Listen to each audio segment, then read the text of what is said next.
할렐루야. 예, 우리 함께 찬송가 93장을 함께 찬양하시겠습니다. 찬송가 93장입니다. 예수는 나의 힘이요.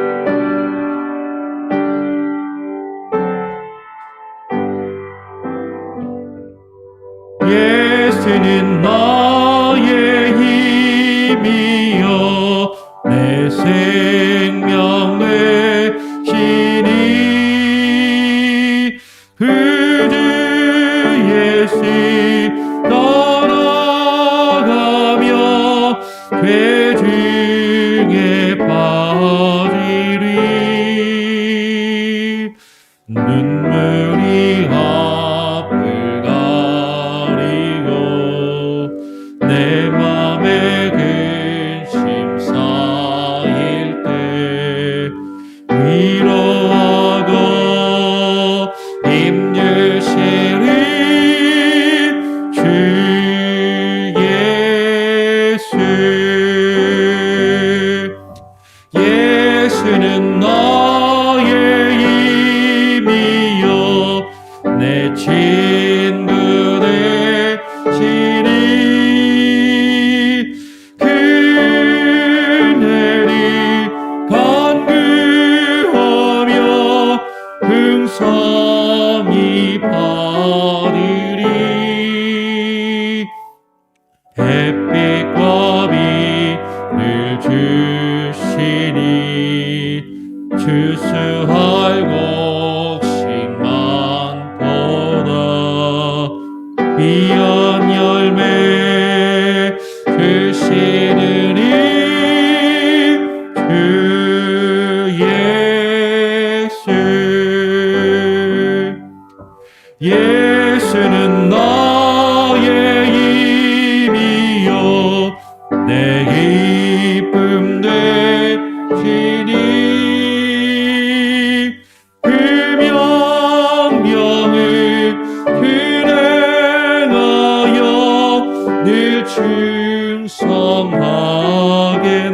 충성하겠네. 주야로 보호하시며 바른 길 가게 하시니 의지하고 따라가리 주 예수. 예수는 나의 힘이요 내 소망 되시니. 이 세상을 떠나갈 때 곧 영생 얻으리. 한없는 복을 주시고 영원한 기쁨 주시니 나의 생명 나의 기쁨 주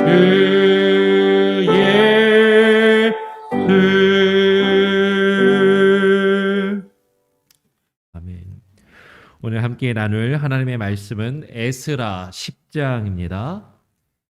에스라서 10장 1절부터 4절까지의 말씀을 함께 읽도록 하겠습니다. 에스라 10장 1절부터 4절까지입니다. 제가 먼저 에스라 10장 1절을 읽고 4절까지 교독으로 읽겠습니다. 에스라가 하나님의 전 앞에 엎드려 울며 기도하여 죄를 자복할 때에 많은 백성이 심히 통곡하며 이스라엘 중에서 백성의 남녀와 어린아이의 큰 무리가 그 앞에 모인지라.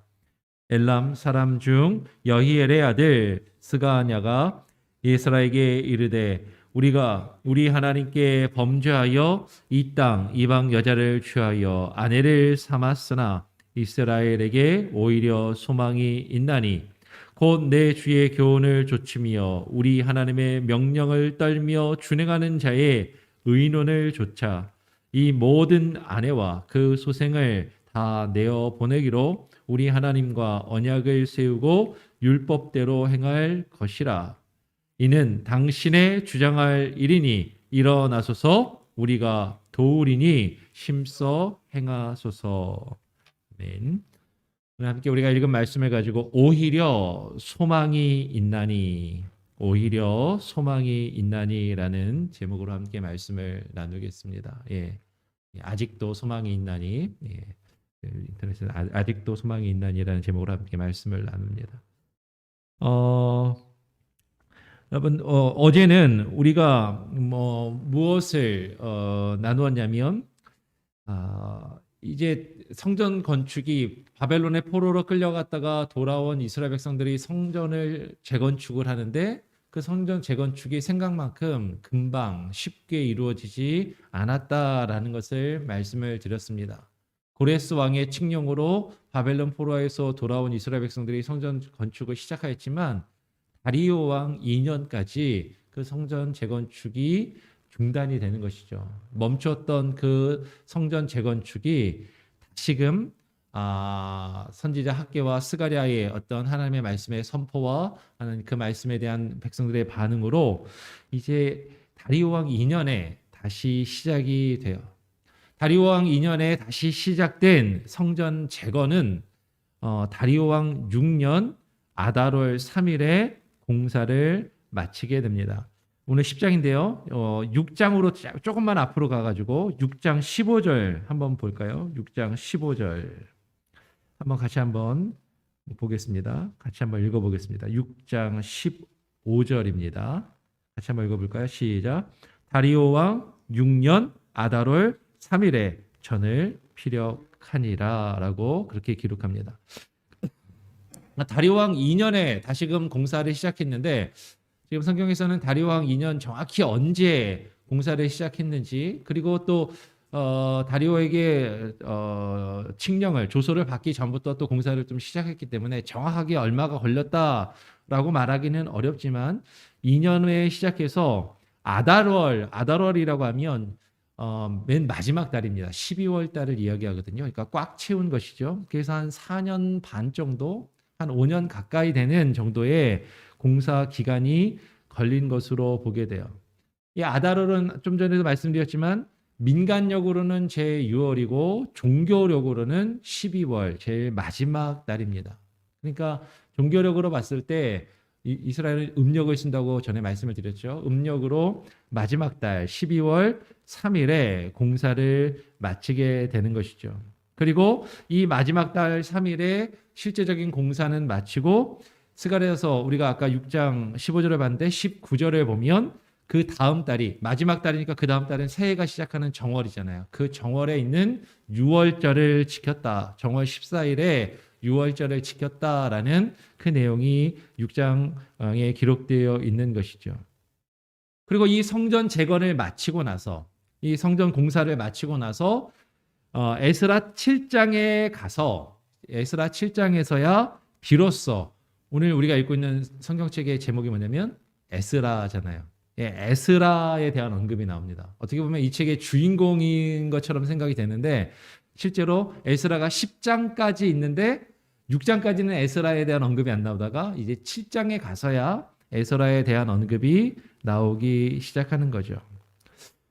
어떻게 읽으면 6장과 7절에 그냥 우리는 한 권의 책으로 바로 연결되어 있기 때문에 6장 7절을 연결해서 읽으면 이 사건이 성전 재건과 에스라가 온 사건이 바로 이어지는 것처럼 읽혀질 수도 있어요. 그래서 실제로 그렇게 이해하고 해석하는 경우들도 있습니다. 그런데 그렇지 않을 수도 있다라는 것도 우리가 염두를 해둬야 하는 것이죠. 왜냐하면 우리가 뒤에 가서 살펴볼 에스라 다음에 느헤미야가 나오는데 이 느헤미야서를 보면 느헤미야하고 에스라하고 같이 동시대에 활동하고 일한 것으로 기록을 합니다.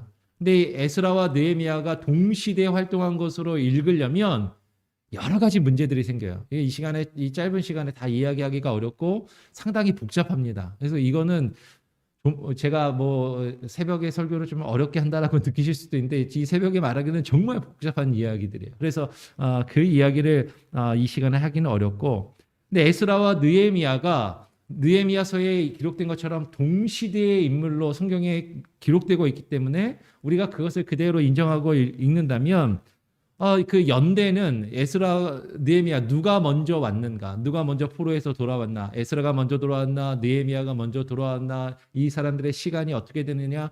여기에는 수많은 역사학자들, 신학자들이 아직까지도 온전히 풀지 못한 수수께끼 중에 하나입니다.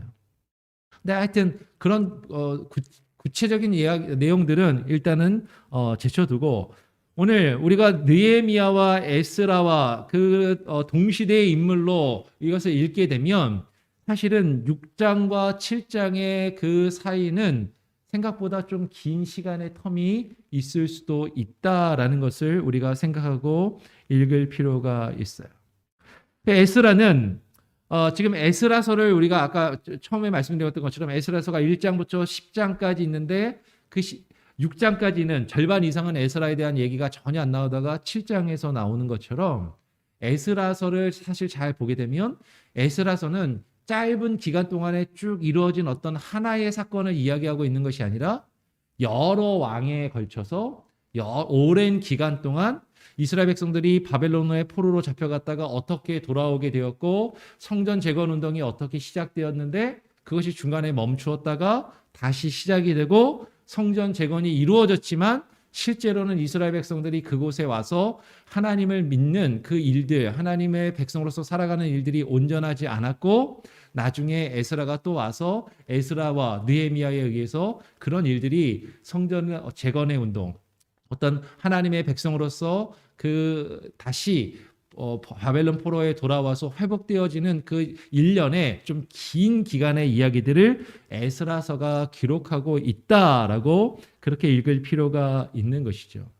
그래서 아주 짧은 기간에 그냥 한 번에 쭉 어떤 하나의 연속적인 사건으로가 아니라 어떻게 보면은 역사 속에서 끊어져 있는 사건들을 하나의 맥락 속에서 하나로 딱 묶어서 한 번에 읽을 수 있게끔 에스라서가 기록되었다라고 보는 것이 어떻게 보면 조금 더 자연스러울 거예요. 우리가 살다 보면 인생의 중요한 사건들, 사실은 조금 떨어져 있었던 일이지만 중요한 일들이고 연결되는 일들은 뭐 우리가 이야기하다 보면 특히 어르신들이 그러잖아요. 옛날 얘기했다가 요새 얘기했다가 왔다 갔다 얘기하시는데 잘 들어보면 사실은 이제 하나의 이야기 같지만 사실은 따로따로 떨어진 이야기들을 한 번에 이야기할 때가 있는 것이죠. 지금 에스라서가 그렇게 기록하고 있다라는 것입니다.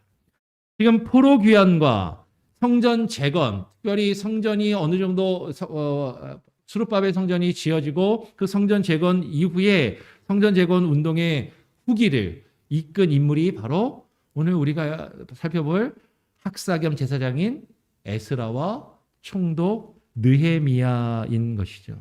이 에스라와 느헤미야에 의해서 성전 재건, 성전이 어느 정도 다시 재건된 이후에 그 이후에 있을 어떤 종교적인 부흥의 운동이 기록되고 있어요.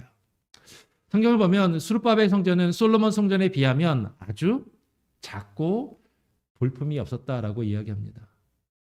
솔로몬 성전이 긴 기간 동안 아주 정성껏 화려하게 지었다면 아까 말씀드린 것처럼 바벨론의 포로로 끌려왔다가 열악한 환경에서 한 4년 만에 한 5년이 넘지 않는 기간 동안에 이 성전을 다시금 재건을 하였지만 이전 솔로몬 성전에 비하면 아주 작고 사실 볼품이 없었던 것이죠. 그래서 옛날에 어렸을 때 포로에 끌려가기 전에 그 솔로몬 성전을 보았던 기억이 있는 나이 많은 늙은 사람들은 포로에서 돌아와서 그 수룹바벨 성전을 보고 한탄하며 울었다라는 그런 기록도 있는 것입니다. 오늘 이제 학사 겸 에스라와 총독 느헤미야가 성전 재건 운동 후기에 나타나서 어떤 활동을 벌이는데 어떤 활동을 벌였는가를 우리가 한번 보기를 원하는 것이죠. 오늘 아까 6장을 보았는데 7장으로 넘어가면 7장 1절은 이렇게 기록을 합니다. 2일 후에 바사왕 아닥사스다가 위에 있을 때에 에스라라 하는 자가 있었다라고 이야기를 해요. 7장 1절에 또다시 아닥사스다 왕이 나옵니다. 지난번에 아닥사스다 왕 때 성전 건축 공사가 한번 중단됐잖아요. 그런데 그 다음에 다리오 왕이 들어와갖고 다리오 왕이 성전 건축을 다시 시작을 했는데 그 다음에 또 지금 또 아닥사스다 왕이 또 나온단 말이에요. 그러니까 아니 지금 왕이 지금 몇 명이야? 왕이 지금 누가 다스린다는 얘기야? 아마 이게 헷갈릴 수가 있을 것 같아요. 그렇죠? 근데 지금 여기 나오는 아닥사스다 왕이 나오는데 이 아닥사스다 왕은 예, 사절 아까 우리가 지난번에 살펴보았던 4장에서 성전 재건 공사를 중지하도록 명령을 내린 아닥사스다 1세하고는 다른 왕입니다. 그러니까 아닥사스다 2세인 거예요. 아닥사스다 1세가 있고 아닥사스다 2세가 있는 것이죠. 아닥사스다 2세 다른 인물이에요. 오늘 6절에 이 에스라가 바벨론에서 올라오게 됩니다. 그는 여호와께서 주신 모세의 율법에 익숙한 학사라고 오늘 성경은 우리에게 기록하는 것이죠. 지금 우리가 왜 이 이야기를 말씀을 드리냐면 어떻게 보면은 성경을 여러분들이 좀 이해하실 수 있도록 읽고 이해하는 데 도움이 되시도록 그런 설명들을 조금 드리는 거예요. 그러니까 여러분들이 성경을 다시금 집에서 읽으시고 혼자 읽으시면서 다시 한번 정리하면서 이 내용들을 묵상하시기를 바라는 것이죠. 그런데 오늘 새벽 예배를 통해서는 그 학사 에스라가 어떤 사람인가 그리고 어떤 일들이 있었는가를 조금 더 집중해서 한번 보기를 원해요. 7장 10절 우리 에스라 7장 10절을 한번 같이 한번 읽어볼까요? 7장 10절입니다. 그 앞뒤로 있는 거예요. 에스라서 10장 아까 보았는데 그 조금 앞에 가면 7장이죠. 7장 10절 같이 읽어보겠습니다. 시작. 에스라가 하나님의 율법을 연구하여 준행하며 율례와 규례를 이스라엘에게 가르치기로 결심하였더라. 이 에스라는 하나님의 율법을 연구하는 학자였습니다. 학사였어요. 그러면서 제사장이었습니다. 이 에스라가 바벨론 포로에서 돌아오면서 하나님께서 그에게 주신 소명이 있어요. 그에게 주신 직분이 있고 역할이 있는데 그것이 무엇이었냐면 여호와의 율법을 연구하는 것입니다. 하나님의 말씀을 연구하고 그 말씀을 준행하며 율례와 규례를 이스라엘 백성에게 어떻게 하기로? 가르치기로 결심하는 것이죠. 이것이 학사 에스라 그리고 제사장 겸 학사 에스라의 그 소명이었고 이것을 학사 에스라는 결심하고 이제 바벨론에서 포로로 돌아오게 되는 것이죠. 이 학사 에스라에 대한 설명이 7장에 몇 번 더 이어서 나옵니다. 우리가 7장 10절을 읽었는데 11절에도 바로 이어서 뭐라고 이야기하냐면 여호와의 계명의 말씀과 이스라엘에게 주신 율례의 학사인 학사 겸 제사장 에스라라고 이야기해요.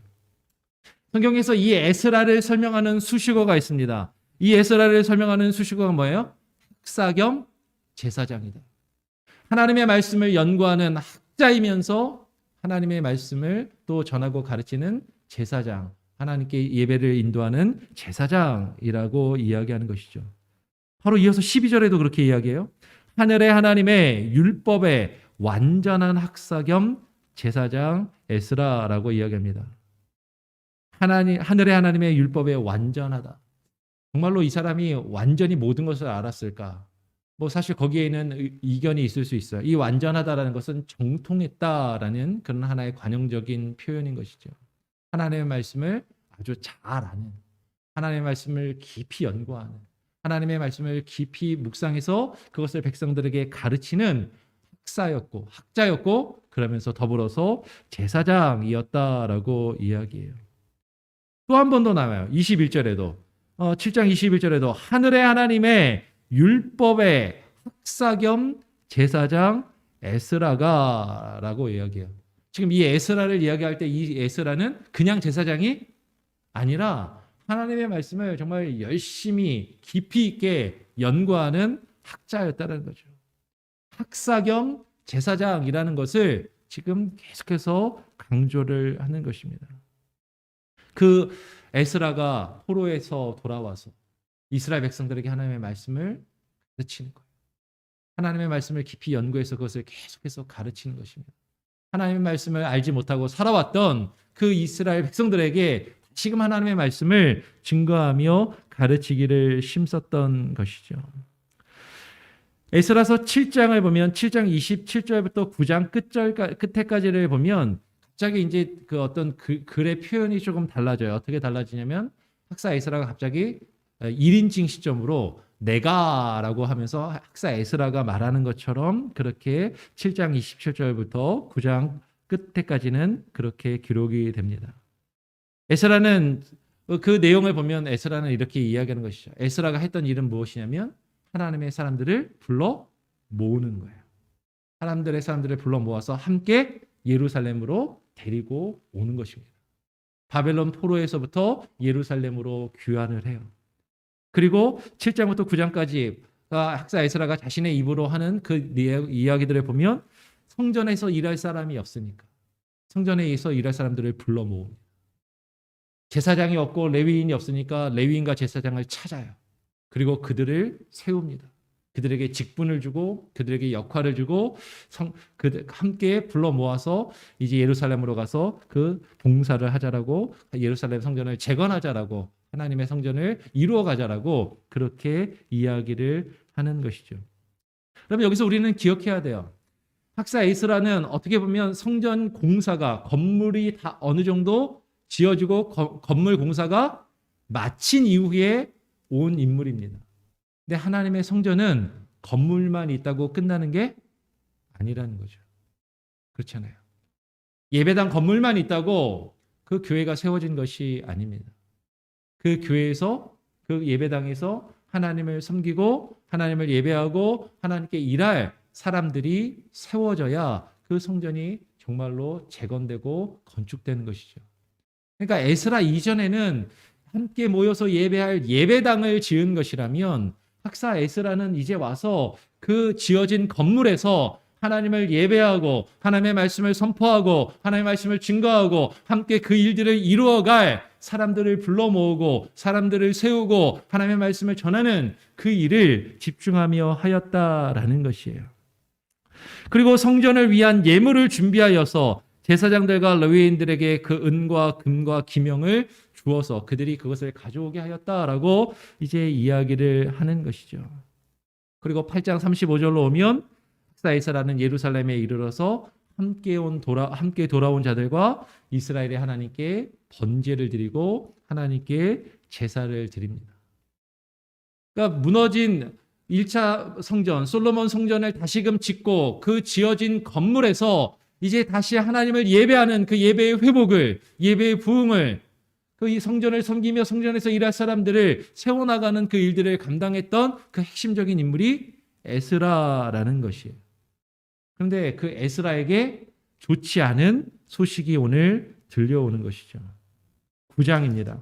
9장으로 넘어가면 9장 1절에 이 일 후에 방백들이 내게 나와 가로되라고 이야기하면서 에스라가 아주 좋지 않은 이야기를 들어요. 그 내용이 뭐냐면 9장 1절에 보니까 이스라엘 백성과 제사장들과 레위 사람들이 이 땅 백성과 떠나지 아니하였다라고 이야기해요. 하나님을 섬겨야 될 그 제사장들과 레위인들을 세워놨는데 그 제사장들과 레위인들이 이 땅의 백성들을 떠나지 않고 그들과 함께 어울려 살고 있더라라는 것이죠. 그러면서 가나안 사람과 헷 사람과 브리스 사람과 여부스 사람과 암몬 사람 등의 그 이방 사람들이 하는 가증한 일을 행하였다라는 거예요. 어떻게 가증한 일을 행하였는가? 그들의 딸을 취하여 아내와 며느리를 삼아 거룩한 자손으로 이방 족속과 서로 섞이게 하였다라고 이야기를 하는 것이죠. 하나님의 백성으로 거룩하게 구별된 삶을 살고 하나님께 온전히 예배하며 하나님을 섬기면서 거룩한 구별된 성별된 삶을 살아야 하는데 그들이 이방인들과 결혼하는 거예요. 이방의 여인을 아내로 맞이하고 며느리로 맞이하고 그리고 그들에게 또 자신들의 딸을 주는 그런 서로 섞여 살면서 이방인이나 믿지 않는 자들이나 믿는 사람들이나 별반 차이가 없는 구별함이 없는 그저 그렇고 그런 삶을 그들이 살았다라는 것이죠. 그런데 오늘 9장 2절은 뭐라고 더 이야기하냐면 방백들과 두목들이 이 죄에 더욱 으뜸이 되었다라고 이야기해요. 하나님의 말씀을 온전히 증거하고 섬기는데 열심히 매진하려고 하고 있는 그 에스라에게 들려오는 것은 하나님의 말씀을 듣고 그 백성들을 위해서 세우는 지도자들이 오히려 더욱더 그런 죄악의 으뜸이 되었다라고 이야기를 하는 거죠. 그러니까 에스라가 이 이야기를 듣고 이렇게 이야기해요. 내가 이 일을 듣고 속옷과 겉옷을 찢고 머리털과 수염을 뜯으며 기가 막혀 앉았으니라고 이야기합니다. 이스라엘 백성들, 이스라엘 유대인들에게는 풍습이 하나 있습니다. 아주 슬픈 일, 가슴 아픈 일이 듣게 되면 겉옷을 찢는 풍습이 있어요. 이것을 크리아라고 합니다. 이렇게 찢다라는 거예요. 내 마음이 찢어졌다라는 것을 표현하기 위해서 겉옷을 찢고 그리고 재를 머리 위에 뿌리고 그죠? 먼지를 뒤집어 쓰고 그리고 하나님 앞에 베옷을 입고 금식하며 기도하는 것이 유대인들의 어떤 슬픔을 표현하는 아픔을 표현하는 그런 모습이었어요. 그런데 지금 이 에스라는 뭐라고 이야기하냐면 겉옷만 찢는 게 아니라 뭐까지 찢어요? 속옷과 겉옷을 찢었다라고 이야기하는 것이죠. 정말로 가슴이 찢어지도록 아팠다라는 거예요. 정말로 내 마음이 찢어지도록 그 에스라가 너무나도 아팠다라는 거죠. 이제 포로에서 돌아와서 하나님의 전을 재건하고 그것에서 예배를 회복하고 하나님의 말씀을 온전히 가르치며 그 말씀대로 살아가기를 힘쓰려고 그렇게 애쓰고 있는데 여전히 이방의 족속들과 똑같은 삶을 살고 그들을 아내로 맞이하는 그런 백성들의 죄를 듣고 에스라는 너무나도 슬퍼하였다라는 겁니다. 그래서 오늘 우리가 읽은 그 말씀이 10장이 그 내용인 거예요. 10장 1절에 오늘 우리가 읽었던 10장 1절로 다시 돌아와서 그 내용을 듣고 에스라가 하나님의 전 앞에 엎드려 울며 기도하는 것이죠. 그리고 죄를 자복하는 겁니다. 죄는 누가 지었어요? 백성들이 지었어요. 백성들이 죄를 지었지만 그 백성들의 죄를 지금 학사 에스라가 대신 자복합니다.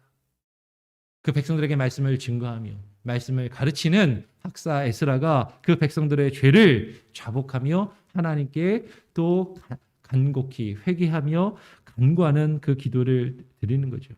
학사 에스라가 그렇게 간절하게 기도를 하니까 그 기도를 하는 그 모습을 보고 오늘 10장 1절에 많은 백성이 심히 통곡함에 이스라엘 중에서 백성의 남녀와 어린아이의 큰 무리가 그 앞에 모였다라고 이야기합니다. 여러분, 회개의 역사는 누구로부터 시작해요? 말씀을 전하는 또 말씀의 증거자로부터 그리고 지도자로부터 시작되어야 합니다. 평양 대부흥 운동도 그랬다 그러죠.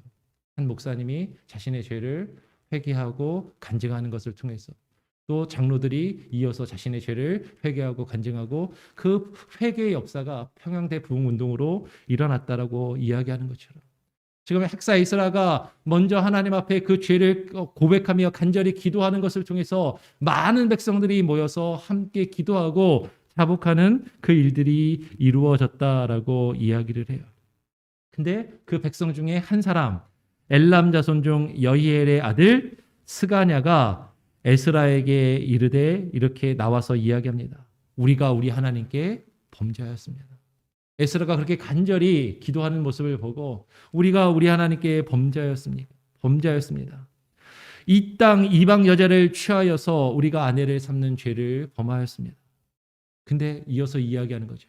그런데 이스라엘에게 오히려 소망이 있습니다라고 이야기합니다. 이스라엘에게 오히려 소망이 있나니. 어떤 소망이 있는 겁니까? 왜 소망이 있는 것이죠? 지금 에스라는 기가 막혀서 낙심하여서 쓰러져 앉아 있는데 그 낙심하여 쓰러져 앉아 있는 그 에스라를 찾아와서 하나님의 사람들이 믿음의 사람이 함께 나와서 이야기하는 거예요. 지금 아직 소망이 있습니다. 포기하지 마십시오. 낙심하지 마시고 지쳐 쓰러져 있지 마십시오라고 이야기합니다. 어떤 소망이 있습니까? 왜 소망이 있는 것입니까? 오늘 에스라에게 이렇게 이야기를 하는 것이죠. 스가냐는 이야기합니다. 곧 내 주의 교훈을 쫓으며 우리 하나님의 명령을 떨며 준행하는 자의 의논을 쫓아. 그러면 우리에게 어떤 소망이 있어요? 주의 교훈이 증거되는 소망이 있는 것이죠.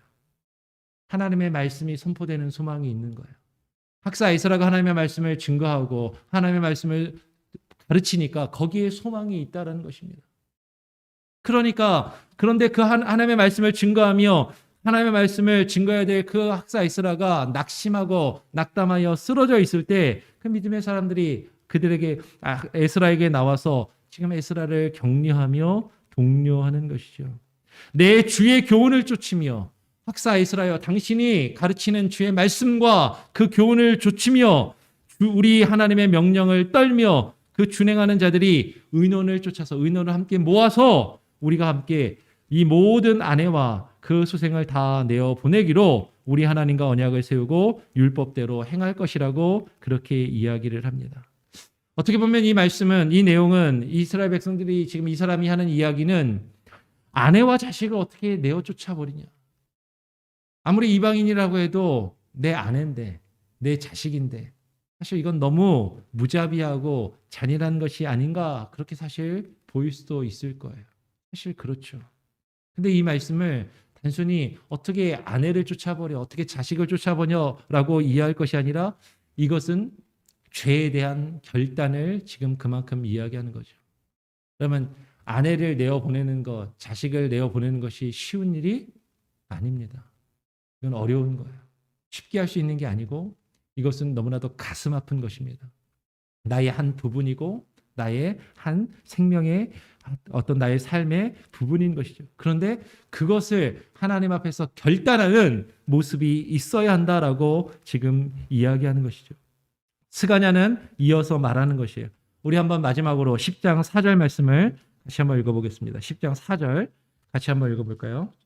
10장 4절입니다. 한 목소리로 한번 읽어보겠습니다. 시작. 이는 당신의 주장할 일이니 일어나소서 우리가 도우리니 심써 행하소서라고 이야기합니다. 여러분 지금 이 말씀을 우리는 기억해야 하는 것이죠. 하나님의 전을 재건하고 하나님의 교회를 다시금 새롭게 세우는 그 일은 쉬운 일이 아닌 것이죠. 오랜 기간이 필요하고 여러 가지 일들이 있습니다. 근데 그 일들을 행할 때 하나님의 말씀이 증거되고 선포되어야 하는데 그 말씀을 열심히 증거하고 가르치는 하나님의 말씀의 증거자가 낙담하여 쓰러질 때가 있다라는 거예요. 힘들고 지쳐서 낙담하여 있을 때가 있다라는 것입니다. 그때 믿음의 사람들이 함께 찾아와서 함께 모여서 함께 기도하고 함께 격려하며 그 말씀의 증거를 다시금 바라는 것이죠. 격려하는 것이죠. 그랬더니 오늘 5절에 이에 에스라가 일어나 제사장들과 레위 사람들과 온 이스라엘에게 이 말대로 행하기를 맹세하도록 그 일을 이루는 것입니다. 하나님의 말씀의 증거자도 연약한 사람이잖아요. 그러니까 자신이 열심히 하려고 하다가 자신이 원하는 대로 안 되면 낙담하고 지쳐 쓰러질 때가 있다라는 거죠. 기가 막혀 쓰러질 때가 있는 것입니다. 그때 필요한 것이 누구예요? 믿음의 사람들이 함께 모이는 겁니다. 그리고 다 같이 함께 기도하는 것이고 그리고 격려하는 것이죠. 쓰러져 있지 말고 일어나십시오. 일하소서 우리가 도우리니 심써 행하소서라고 이스라엘 백성들이 지금 그렇게 이야기하는 것이죠. 그럼 우리 교회가 앞으로 주님의 일들을 이루어가며 나갈 때 하나님 앞에서 말씀을 증거하는 자도 그럴 수 있어요. 저도 연약하기 때문에 실망하고 지치고 낙담하여 쓰러질지도 모릅니다. 그러면 그럴 때 여러분이 저를 찾아오셔야 돼요. 그리고 격려해 주셔야 됩니다. 왜 주저앉아 계십니까? 일어나십시오. 우리가 돕겠습니다. 심써 주님의 일을 감당하십시오라고 서로 격려하며 그 하나님의 일들을 감당하고 하나님의 교회를 세워나갈 수 있는 저와 여러분이 될 수 있기를 간절히 소원하고 축원합니다. 그럴 때 우리에게 소망이 있는 거예요. 힘들어도 우리가 어려움이 있어도 아직 우리에게 소망이 있습니다. 그 소망을 붙들고 서로 격려하며 하나님의 교회를 세워나가실 수 있는 저와 여러분이 되길 간절히 소원하고 축원합니다. 아멘. 우리 찬송가 331장을 함께 찬양하겠습니다. 찬송가 331장입니다. 나 주를 멀리 떠났다.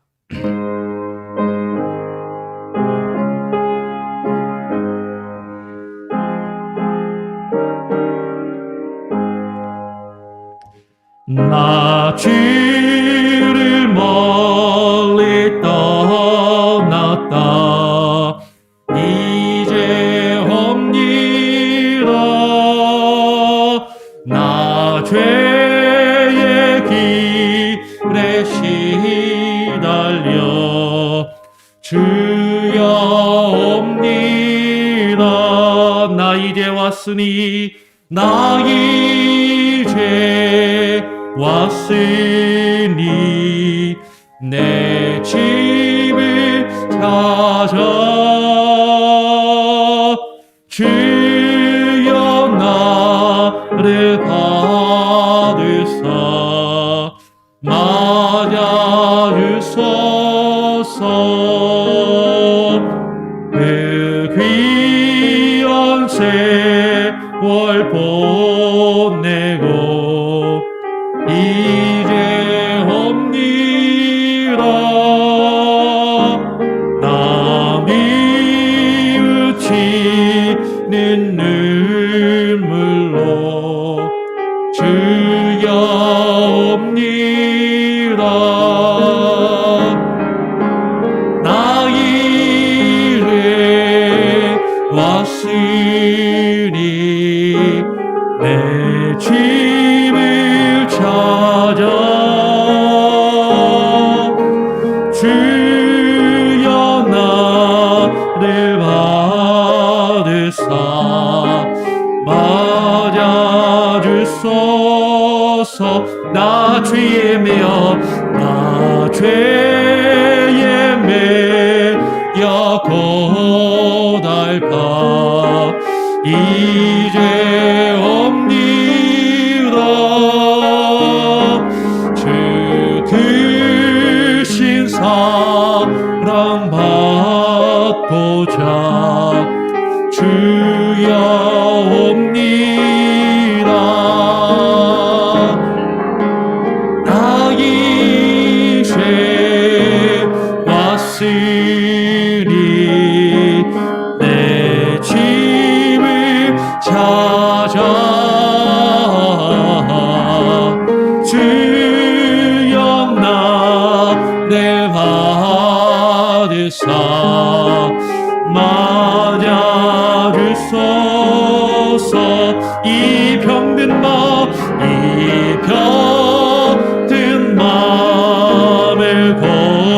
고치려 이제 옵니다. 큰 힘과 소망 바라고 주여 옵니다. 나 이제 왔으니 나 이제 왔으니 내 집을 찾아 주여 나를 받으사 맞아주소서. 나 바랄 것이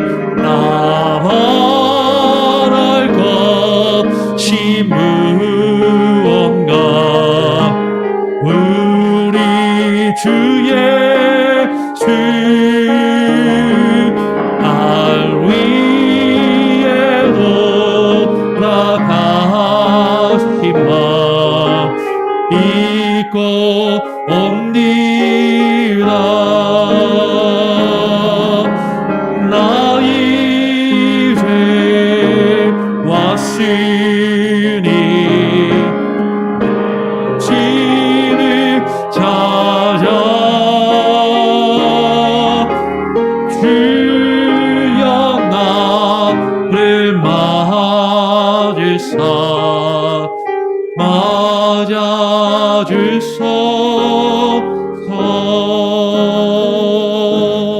여러분 기도 제목을 나누겠습니다. 오늘 함께 나눈 말씀을 기억하시면서 여러분 교회를 세우는 것, 하나님의 전을 세운다라는 것은 단순히 건물을 세우는 것이 아닙니다.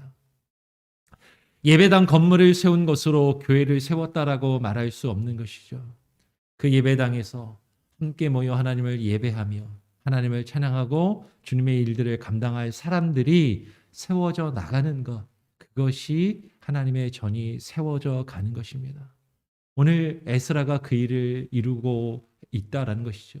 그 일을 이루고자 하나님의 말씀을 깊이 연구하며 그 말씀을 증거하고 선포하였다라는 것입니다. 그럼에도 불구하고 백성들이 변화되지 않고 죄악 가운데 계속해서 머물러 있을 때 에스라는 지쳐 낙담하였습니다. 우리가 하나님의 교회를 세워나갈 때 우리의 뜻대로 되지 않고 좋은 결과가 이루어지지 않으면 우리는 지치고 낙담하고 우리의 마음이 상하여서 주저앉을 때도 있는 것이죠. 그럴 때 우리에게 필요한 것은 서로에게 다가가서 함께 기도하고 격려하고 그 일을 우리가 독려하며 이루어 가는 것입니다. 목회자도 격려가 필요하고 우리 믿음의 성도들도 격려가 필요합니다. 하나님, 우리가 함께 서로를 격려하며 주님의 몸된 교회를 세워나갈 수 있는 믿음과 사랑의 공동체가 될 수 있게 하여 주시옵소서. 서로 힘들어할 때, 서로 지쳐할 때 서로를 위해서 기도하고 서로에게 힘을 줄 수 있는 귀한 은혜가 있게 하여 주시옵소서. 그렇게 기도하시기를 바랍니다. 저를 위해서도 기도해 주시고 교회를 이끌어 가시는 장로님들, 직분자들을 위해서 기도하시고 여러분의 직분과 사역을 위해서도 계속 기도해 주시기를 바랍니다. 제가 한번 기도하고요. 주님 가르쳐 주신 기도를 마친 이후에 또 자유롭게 기도하시겠습니다. 하나님 아버지 감사합니다. 오늘 이 아침 우리가 또 하나님의 말씀을 읽고 묵상하며 하루를 시작합니다.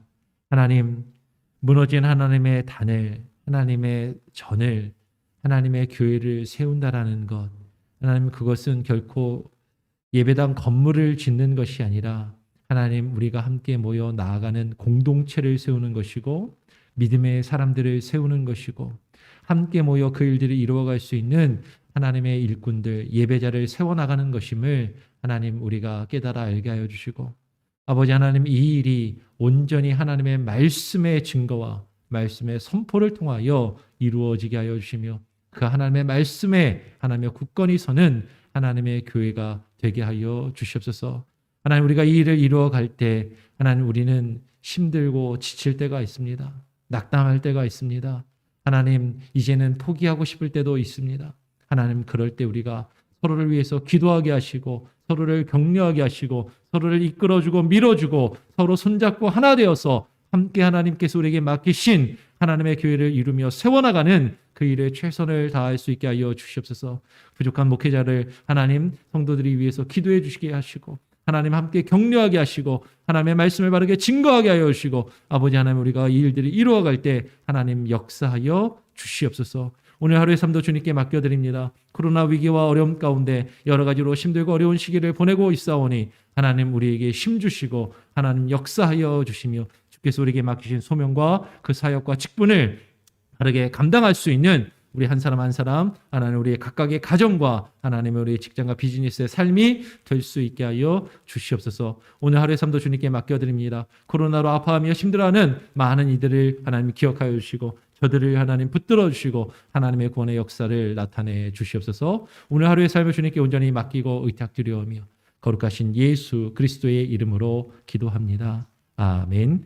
하늘에 계신 우리 아버지여 이름이 거룩히 여김을 받으시오며 나라가 임하시오며 뜻이 하늘에서 이룬 것 같이 땅에서도 이루어지이다. 오늘날 우리에게 일용할 양식을 주옵시고 우리가 우리에게 죄 지은 자를 사하여 준 것 같이 우리 죄를 사하여 주옵시고 우리를 시험에 들게 하지 마옵시고 다만 악에서 구하옵소서. 대개 나라와 권세와 영광이 아버지께 영원히 있사옵나이다. 아멘. 자유롭게 기도하시기 바랍니다.